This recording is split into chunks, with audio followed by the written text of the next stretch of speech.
World Financial Group offers entrepreneurs from all backgrounds the opportunity to start their own business on a level playing field. Dr. Yana Woodhouse, receiving the WCM Wall Street Pioneer Award by the United Black Wall Street of America, Inc., is one of those entrepreneurs. I see WFG and TFA as a place where African Americans with an entrepreneurial mindset can flourish. And the bonus, we help families and serve the communities across the country. To learn more about us, go to worldfinancialgroup.com. We are the sons and daughters of the soul. We are resilient and forever forward-thinking. We ask for nothing else than the opportunity to live and to create the lives that we were meant to live. We want nothing but an equal chance at options and possibilities. The same possibilities and options to live out our potential as our fellow man. We want to be heard, understood, and expressive in our reality. We are the future. We are the creative. We are here.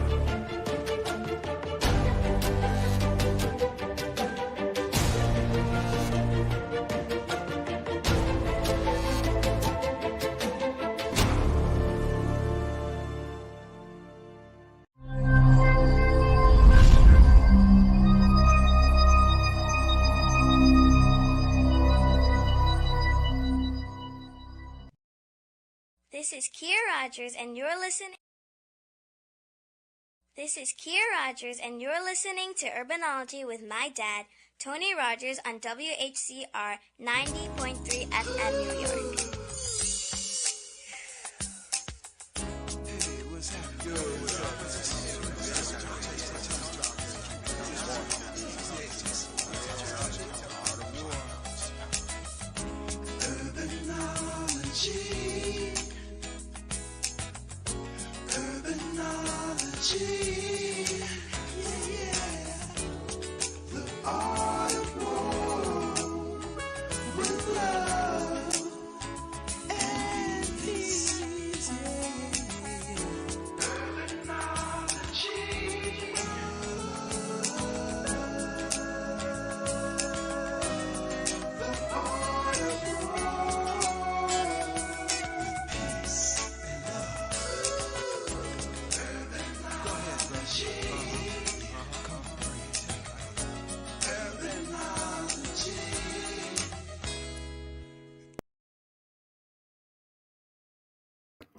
Good afternoon. This is Tony Rogers, your host for Urbanology, the Art of War.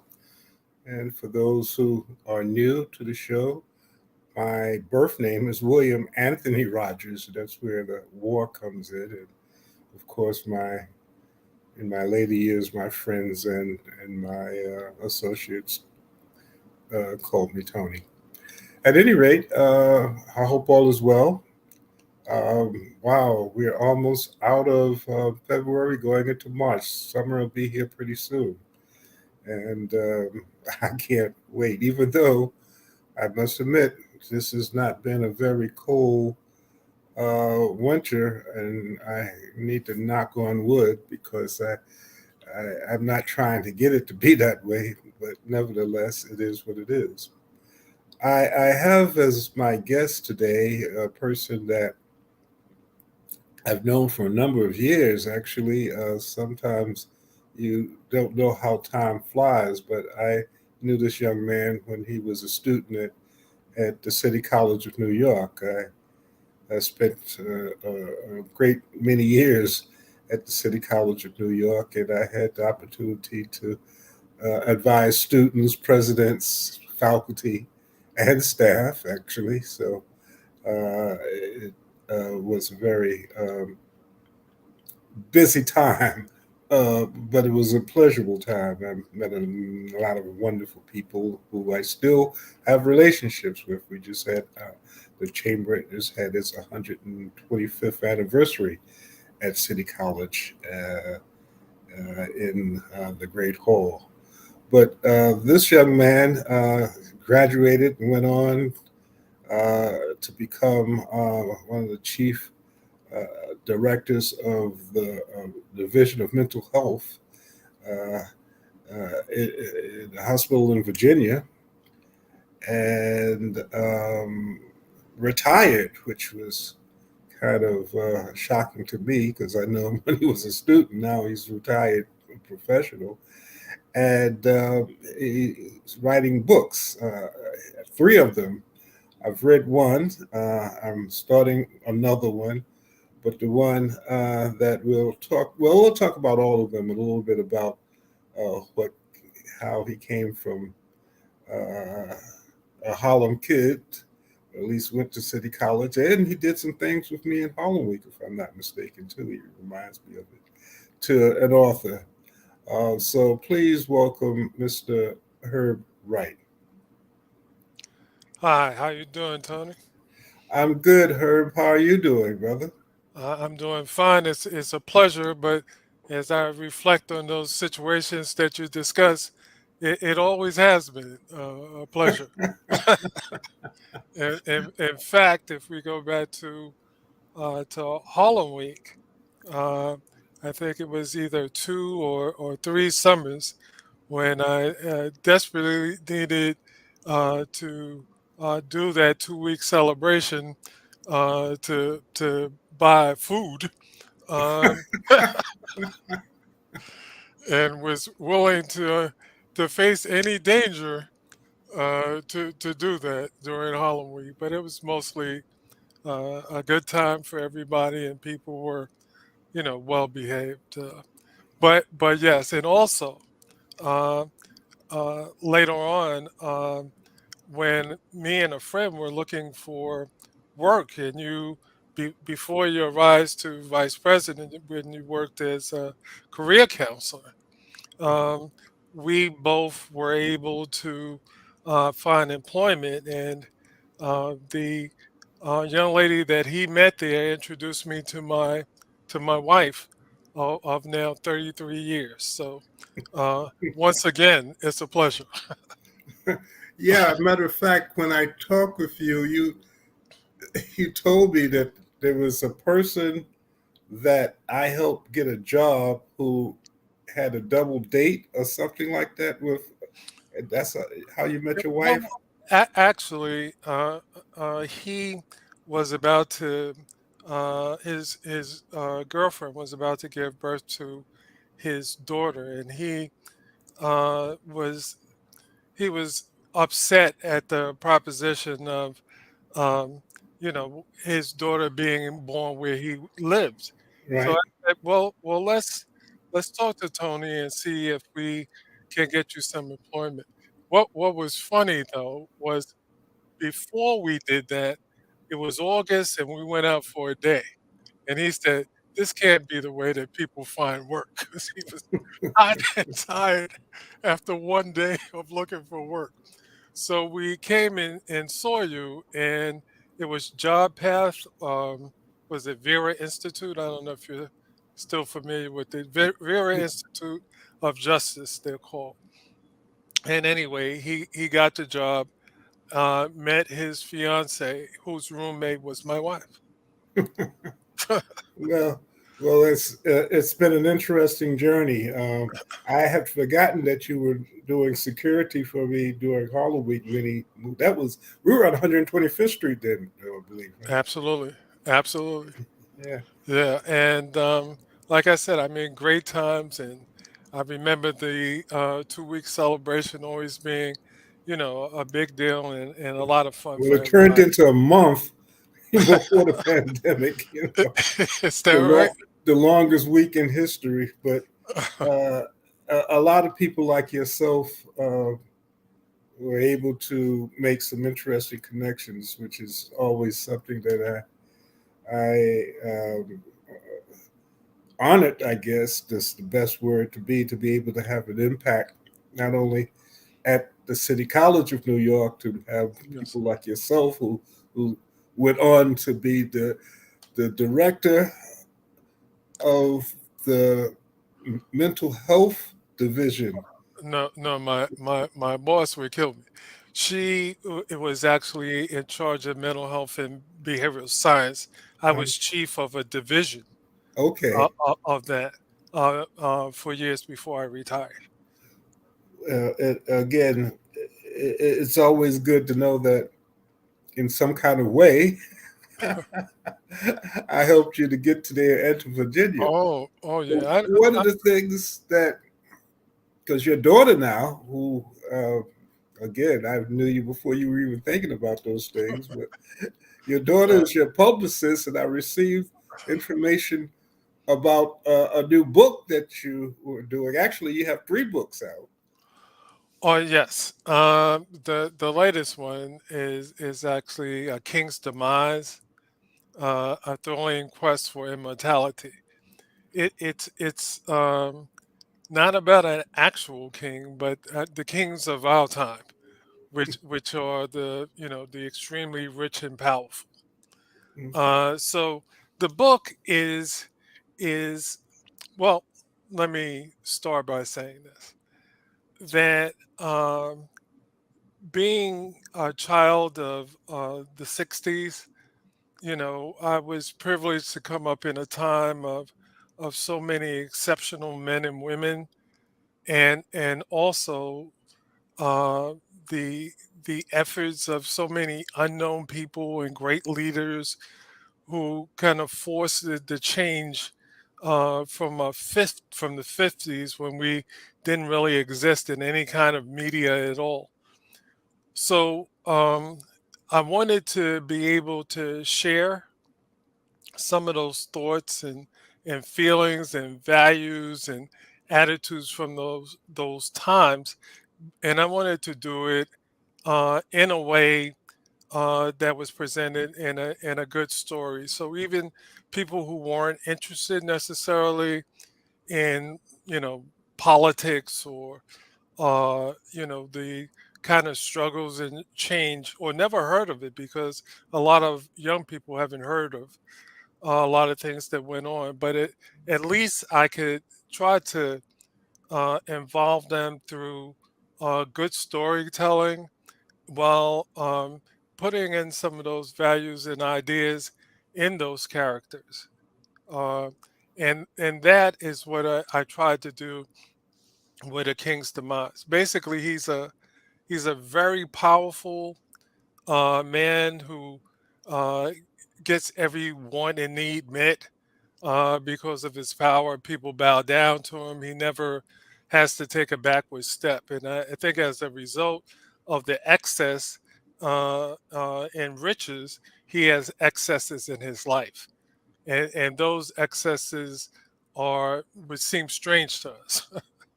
And the people that he meets along the way, one of them is a homeless man who a lot of people think is schizophrenic, because he talks about religion and him being a prophet all the time, and he's in an alley most of the time, and people don't pay attention to him until, because of what he thinks, he intervenes in a bank robbery, and thinks that the bullets can't hurt him, excuse me, and he becomes a hero and a media sensation.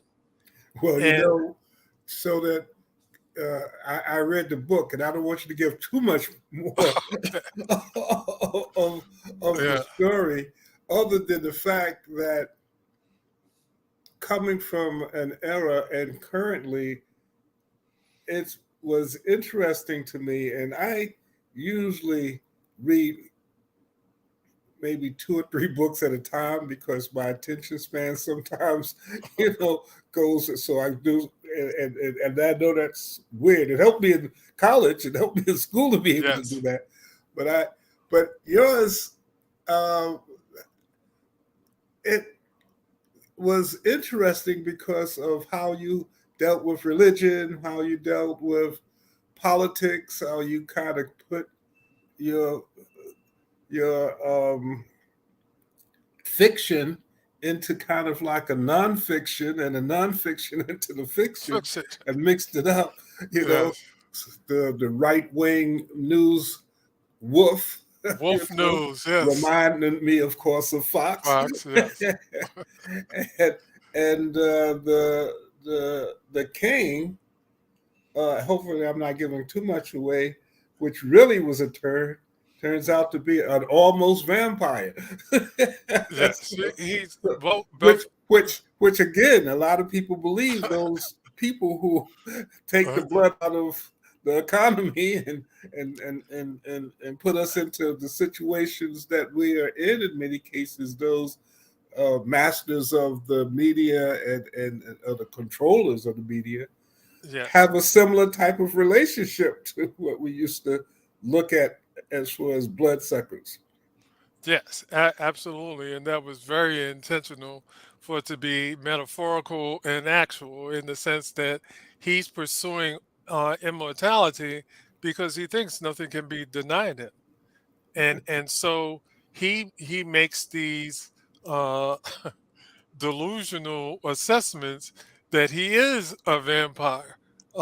So he's pursuing a process, like you said, not to give too much away, that leads him in direct conflict with the homeless man who's Yeah. espousing some of the values that we're all familiar with and we would like to see in our society. But it's just so people know, it's not as clinical as it sounds.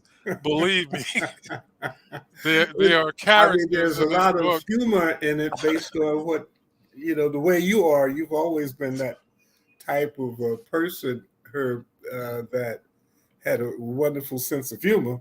Thank you. A lot of that is there, but a very interesting book. Actually, one of the few books that I read that in a couple of days. So I don't often do that, Well, thank but you. each time you jumped into the religion and the conservatives you had somebody who represented all of the different factions that we know of today, Yes. and you kind of put that into interesting one. I'm starting on I think it's your second one about the Yes. couple in Harlem, Yes, it's passion for which is chaos. interesting too. Hey, I try to keep you guessing. But yeah, it's about four black professionals set in Harlem, and I think of the three. I think that's the one you appreciate the most because of the settings, and because of everything. I try to start with a fundamental assumption. So in this one, is that if your life is too boring and routine, or it's too catastrophic, that eventually your unconscious will guide you to situations that provide the kind of excitement that you've been longing for. And, and so a passion for chaos is named that way because these circumstances which seem to occur, in unconnected ways are all based on that basic assumption that they wanted to get away from their lives and in this they get away dramatically in Very ways dramatically. you wouldn't imagine. But how did you, Herb? First of all, how did you find yourself in Virginia? Because we lost contact when I saw the notice about your books. I said, let me call this guy. Because Yeah. you kind of disappeared. I didn't know that you had relocated. Well, I guess I wasn't as resourceful as Yeah, I got you out of school, man. I gave you your job when you were starving, and you didn't even tell me that you was leaving the city. You're yeah. right. But my apologies. But yeah, I looked around at the time when we were trying to to start a new family. Uh-huh. And it just seemed, there was an actual big migration to the South. You see a lot of people from Philly, from Jersey, you know, uh, that came down at that time, and I just wanted to be able to get the most that I could. I found that that what we were paying for uh, a one bedroom got me a home with a pool and guest rooms and and so that had a lot to do with our decision. But we love New York so much. I think initially for the first 10 years or so, we were coming back 3 times a year. Hmm. Yeah. And tell me a little bit about the position that you had dealing with uh, a certain division of mental health. Is it? Yeah, it's something I like Ali said, you got to pay your rent on Earth. So that was some of that there. And again, going back to job path, that's what started me in the field. But I worked in New York also at what was called OVR, Hmm. now called Vested, and I was a rehab counselor there. And it was about 15 of us that worked for the District of Queens. But in my job there, we had an area for those who might be familiar from Richmond down to North Carolina, and our population was uh, 90% homeless, and about 40 to 50% had felonies. They were also duly diagnosed as with substance abuse and mental health issues, and they were all veterans. And our, we we used to work with what they call multidisciplinary teams, where you have psychiatrists, psychologists, nurse, all the people that might impact their stay while they were there. And our function, because they found that uh, people with mental health and substance abuse problems do better with jobs, is yeah, right. That makes sense, right? Thing, right? So it took them studies to come up with that, but yeah, it so um, there was a lot more longevity in staying clean and sober, or in mental health, staying on meds, helping with the diagnosis, and we had to understand diagnosis, meaning, for example, if somebody couldn't be outside in the heat too long because of the medication that they were taking, people who had MDD who could only work for a couple of weeks because what they were doing, the disease was cyclical. So it would be, it would emerge and they wouldn't be able to work. Some people could only do parts of jobs. Some people needed job coaches. So it was our job basically to diagnose what the issues were and what were the proper fits for Hmm. those individuals. Interesting. And I guess in some ways, directly or indirectly, the character that became the savior, who was a homeless person who Yes, became a media star, uh, yes.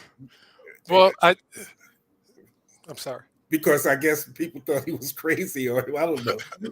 But Yeah, anyway, yeah. I try to use my experiences without making anything too direct. Like for example, um, my degree was in political science and psych. So I in my life after work, I tried to do things, join political organizations, and try to influence there. But at work, yeah, I mean, there are some stories just that you wouldn't believe if I told. But the secret is to make them so diffuse that they can't be tied to any particular veteran. interesting. Now, um, the third book that you sent me 3 books, and I sent you a book and I forgot to autograph it, so I'm going to have to probably send you another one. I hope you Okay, got it. I'm looking forward to it. But you should have received it already. No, Hopefully, I I but don't think I. nevertheless, let me know Yeah, if you do. I And will. I have to find a way to order. When it was in the mail, I said, "Oh man," and I couldn't get it back out. But your third book also is interesting, uh, and it's you got a vivid imagination because this one is about well, it's I have it here. Do clones have souls? Does clones have souls? Which is Yes. which is an interesting science fiction concept That well, one that of the and asks an interesting question. one of the things that happened at the time was that and that Dolly, the sheep, had been cloned, and I guess if I were a scientist, I would think about the political, the scientific ramifications of that. But since my thing is more politics and social, I started to think, what if we had a new group that had absolutely no rights? How would they be treated by the culture? How would they be treated by society? Would Almost like the yes, the way we were treated, huh? yes, yes, yes, So yes. the clones are the new N words, right? Yes, they are. Yes, they are. But like the but people on both sides don't dig them in the sense that we kind of feel like they're taking jobs, right? The Supreme Court says like Plessy versus Ferguson, like they have no rights that humans have to recognize, right? The Sound unions, familiar? yes, the unions don't want them to be a part of it, and of course, the people on the right who are not compelled to make sense anyway think that this would be a convenient target. So yeah, so they're used for soldiers. Um, they're used as domestics. They're used in all kind of demeaning situations, and eventually they decide to band together and for a resistance movement. The Yeah. central character is somebody, because we know that from our community too, who feels no relation to the other clones. He's above them, and so he goes through a spiritual journey as the lead character, and makes it to the point where he will he has a different point of view, and becomes part of the movement. So, Herb, it sounds like there may be some movie things happening or some TV sitcoms that may be coming out. But when I read, the piece about the clone, and you know, a lot of people reacted differently when this first clone uh, took place, Yes, especially from a religious standpoint. Again, yes, because that yes. created, you being God. And I told you about at Columbia University, I didn't know if you were going to share. they, they were beginning to do a lot of that work came out of many of the scientists that work in Washington Heights, actually, Mhm. in the Columbia Presbyterian in those areas. Yes. And it used to be a rumor, and it may sound funny, but it was serious, that they were saying Mhm. that homeless men were disappearing who were sleeping on the benches around that area. And there actually was a community board meeting that actually I went with Columbia to kind of tell them that they weren't snatching these men out to clone them. But Oh goodness. that was actually out there. So when we took when you're talking about this, putting that into a political framework to Yes, kind of mirror some of the realities of what's happening. absolutely. Uh, you have no rights that we need to abide by. Only thing that Yes, you can do is clean the house or fight our wars or what yes, have yes, you. But and you're not human. yes. But again, her to be able to put all of those things together uh, is interesting. I'm proud of you. I didn't Oh, thank you very much. That actually means a lot to me. because the three books have so many different areas, but yet I haven't finished the second. And from what I see with the one with the clones, you tend to still mirror uh, fact with fiction, which I Absolutely. think is an interesting thing to do. And sometimes, we can say a lot in fiction that is factual, but won't get in a lot of trouble because it's based That on, made up characters. yeah, that was my thinking. And I thought about things like Star Trek, for example, right? Where if it's the world and we're all allies, it's easier than if you make it the Russians or the Chinese or because you already have preconceived notions, good or bad, about that nation or those people.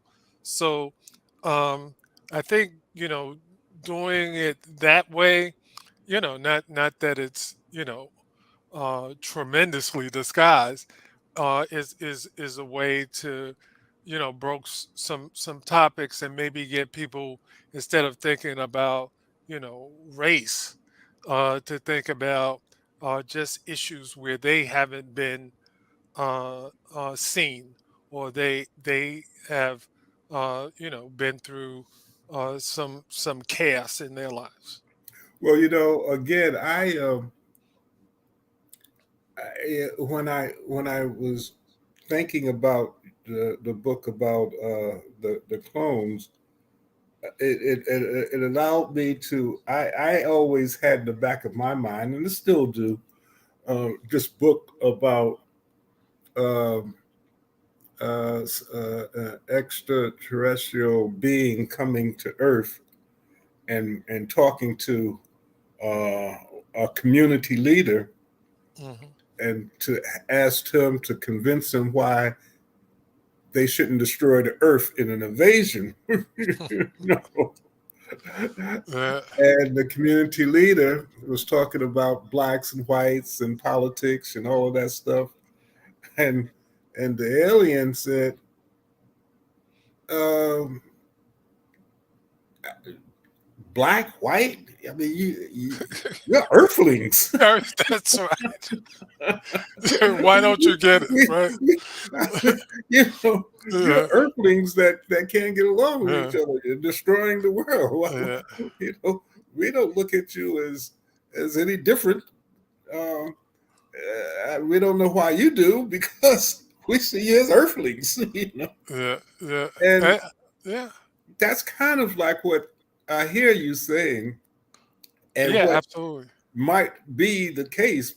I thought it might come from aliens, but you have an interesting spin on it because when the first clone take, and they just haven't told us because if they did the sheep, they got Yes, somebody else as a clone. So, absolutely. but and because it has to be secret because of the religious fallout and all of the other things. But right now, when you talk about artificial intelligence, people are whether it's watching the TV too much, I Mm. will be back. Arnold Schwarzenegger coming back. Yes. People have a fear of a computer knowing more than they do, and at some point that computer, because they know more than you do, decide, well, why do we need you? Mm. Because we know more than you do. Yeah, and we have so many flaws Yeah, from a completely logical yeah. uh, you know You know, uh, like the spark of the world. It's not logical. It may, but from your heart standpoint, that may be, I'm anger, I'm jealous, I have envy, mhm. but what does that have to do? What does love have to do with it? Yes. Yes, yes. Those are some things that we don't always have time to think about, because all of the things that in our mind are primary for our existence, whether it's our personal um, relationships, family, loved ones, our careers, our dreams of where we want to be tomorrow, and all Yeah. of those types of things tend to keep us away from thinking about the stuff that you're talking about, um, and trying to maybe come to some understanding of what that's about before it becomes where it is going to be, because it's definitely there. I mean, we had on our program, avatars that you could talk to, ask questions, and they'll, and they will say, "Well, that doesn't make sense," So, so I said, it makes sense to me, Yes. but logically, it just doesn't make sense. So that time may not be in our lifetime, but clones, avatars, the artificial intelligence that is rapidly developing, and that's where all of the jobs are. Uh, Yeah, absolutely. Then. we just had some programs up at City College, and they will start. They're 500,000 jobs in AI, because it is a real booming industry, frightening to some of the old schoolers, because and there's a lot of pushback from the, 'cause once you clone me, then what does that mean about God? Where does the soul come in? Is the soul Right. the only thing that separates me from the person who's better than me? Because the clone can do things that I could never do, quicker than I could ever do them, and more efficiently than I can do them. And if they can start to feel or have emotion, then where does the soul come in? Yeah, I mean those are some of the things that I address in the book In the book. because I and there are two books uh,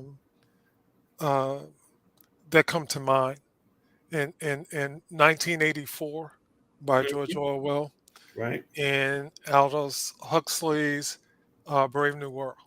Hmm.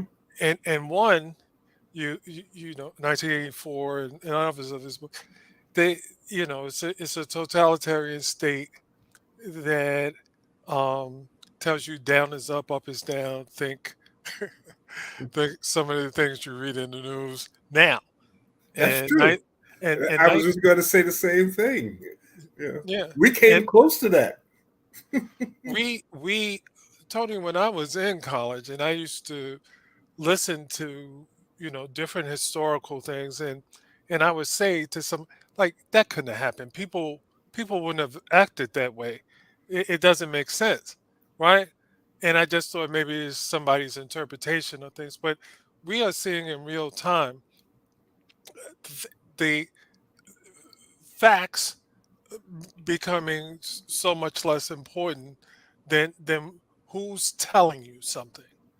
So if it's a person that you approve of, that you think has the same values that you do, the facts really don't matter.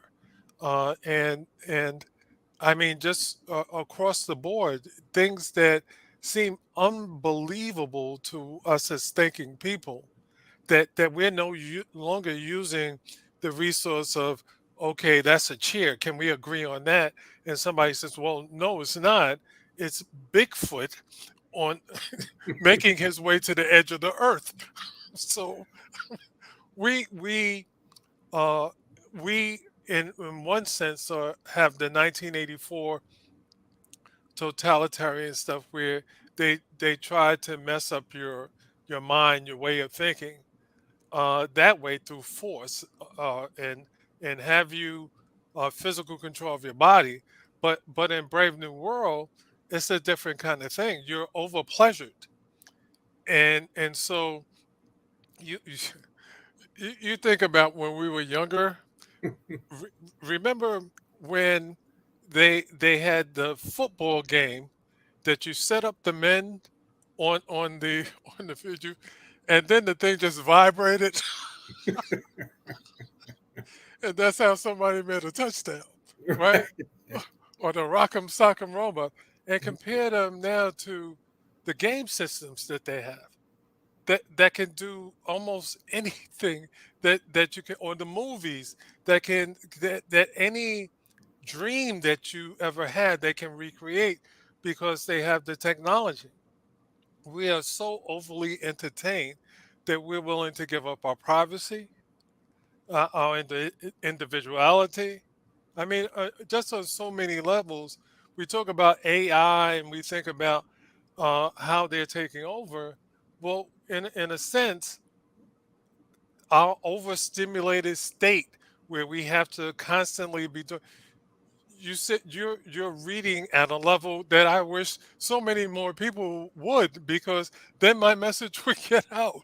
But what people see doing nowadays are reading headlines or like the first paragraph of something, and then they want to move on to the next thing. So I think it's both the oppressive nature of society and culture, how we're just being inundated with so many things that tell us, you know, these are the only things you have to do, which is protect your family, make some income, so those kind of things. But everything else, you're not thinking about life and death, good and evil, any kind of ethical, moral thing, anything spiritual, other than those people who, you know, are very religious. But um, I And just even with religion, the and you have it also in the second book.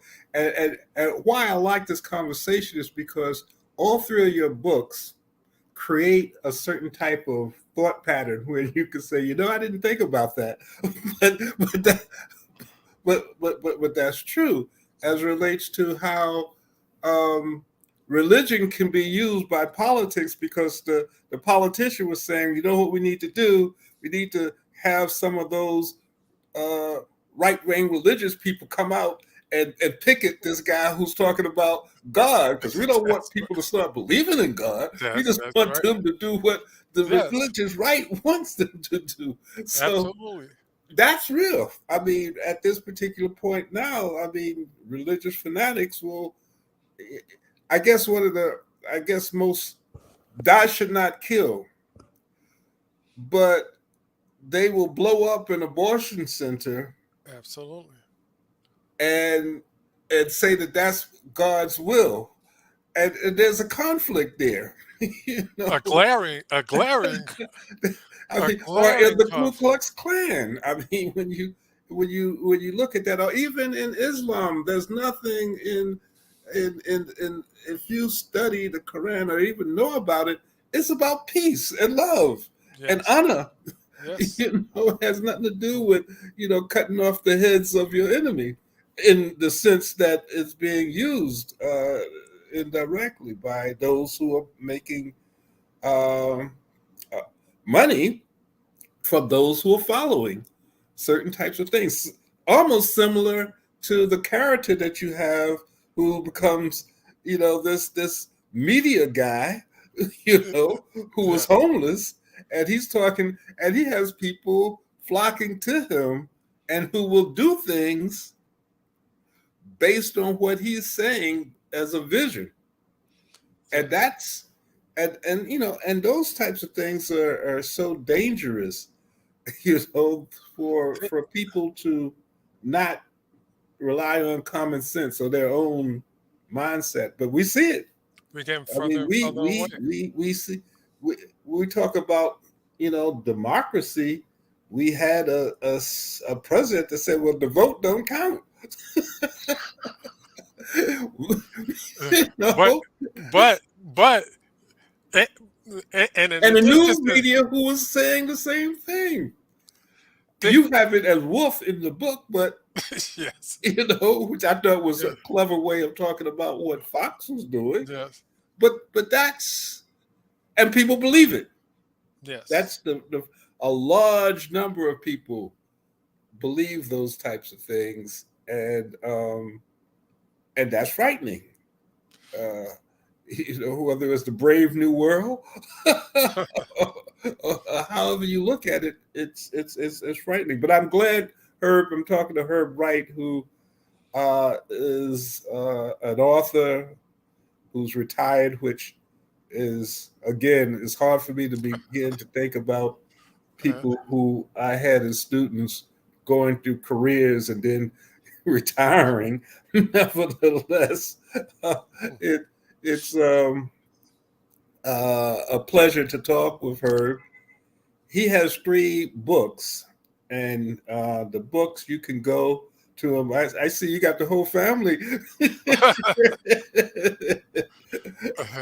But the 3 books are books that are fascinating because they, as I say, put reality into fiction and fiction into reality to create a story that in many cases is humorous. Sometimes it's a little, scary because you can see the reality in what this book is talking about in a fictional way. So, congratulations, Herb. Now you Thank you. can go to your site.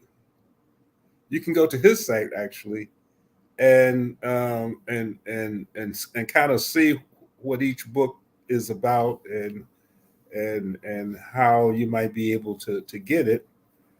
But it's an interesting read. As I said before, I very seldom read a book of in a week, but I wanted to see what was going to happen next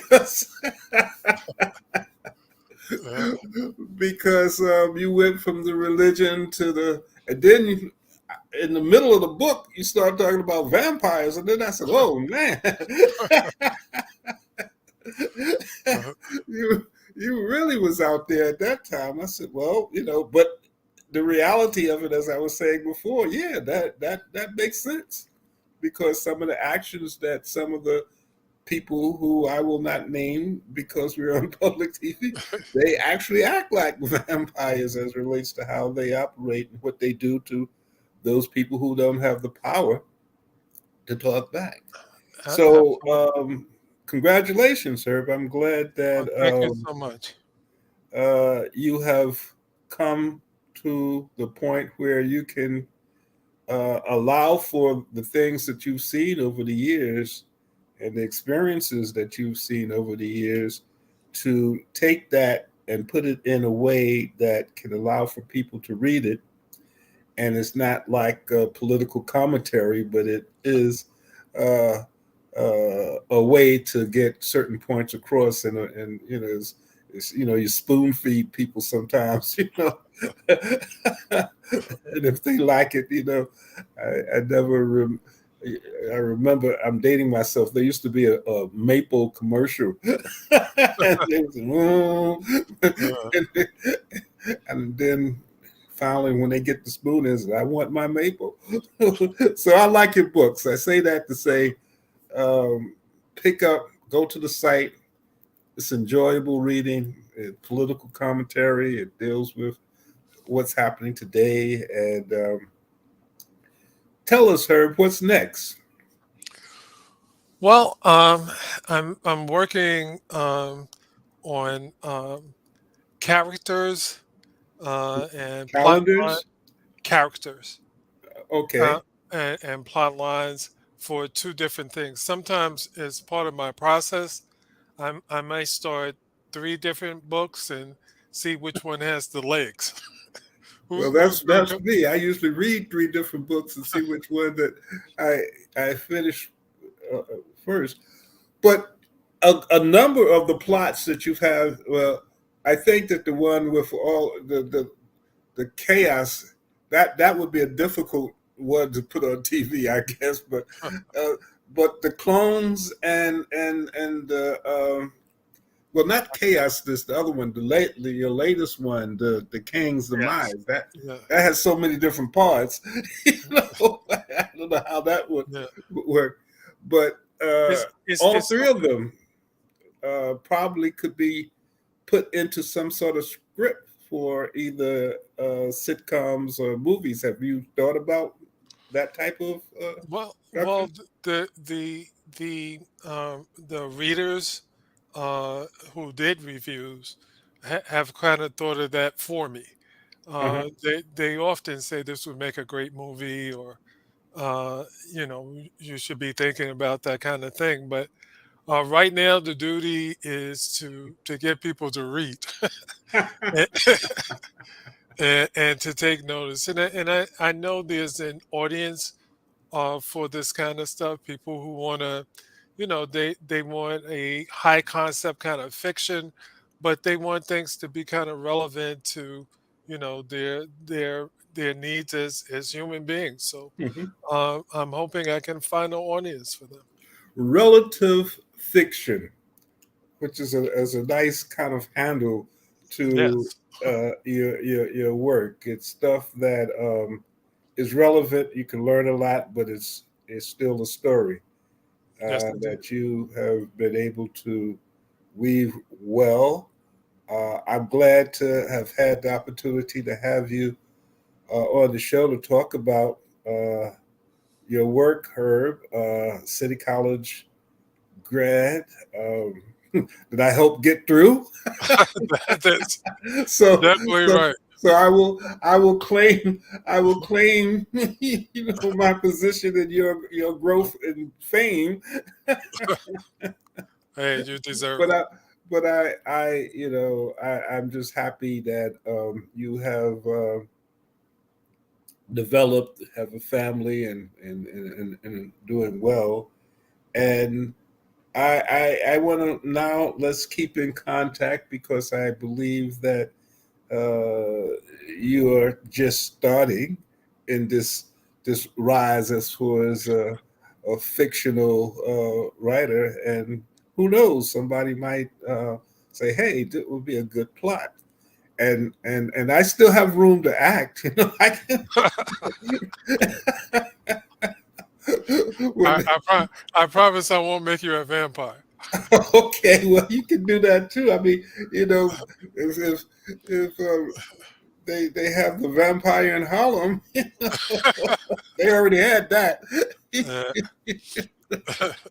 But nevertheless, thanks, Herb, for taking some time to be on the show, no, allowing people to see a new, refreshing way to read. Sometimes when you read, you want to be entertained, but you just don't want to be always in fairyland. So you want to that's right. read something.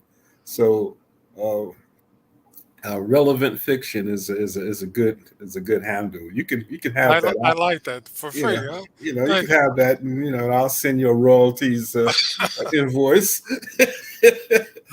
But you. and I'd like to I give a actually shout like. out to your family, your daughter, and everybody for Well, helping me get you in.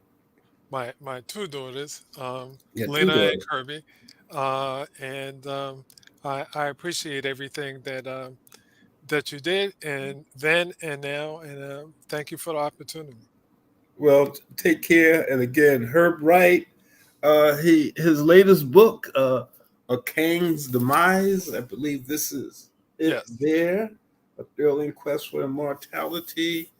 And the other one I don't have, but then there's one This is about the clones. The The clones have clones soul. have souls, which is really an interesting political component because there was a time when they said the blacks have souls. They said we were 3/5 of a man, so that's almost saying the same thing, but the A- same kind of conversation put Absolutely. into a 22nd century type of environment. So thanks for your thoughts. Appreciate you having the time, taking the time to come out and when you're in the city again, please let me know. I Okay. certainly will. I certainly Take will. care. All right. Take care, Tony. All right Thanks a then. lot. You're welcome. Uh, really pleasure to talk to Herb and as you are around for a while, it's good to begin to see that there are things that you've done in the past that allows for people to do things that can help others, and that's really how I believe we all should look at ourselves or vehicles that may be here to not only help ourselves but to help others. I'd like to thank again, as always, Matt McCoy, Soul City team to allow for this platform. And we have a couple of more authors, some very interesting stuff that's coming up in March. And I know that next week we share with Columbia University and it's Women's History Month. So let's make sure that we celebrate, and if God willing, we'll see you next week. Thank you. This is Tony Rogers, Urbanology Systems, signing off. This is Kia Rogers, and you're listening to Urbanology with my dad, Tony Rogers, on WHCR 90.3 FM New York.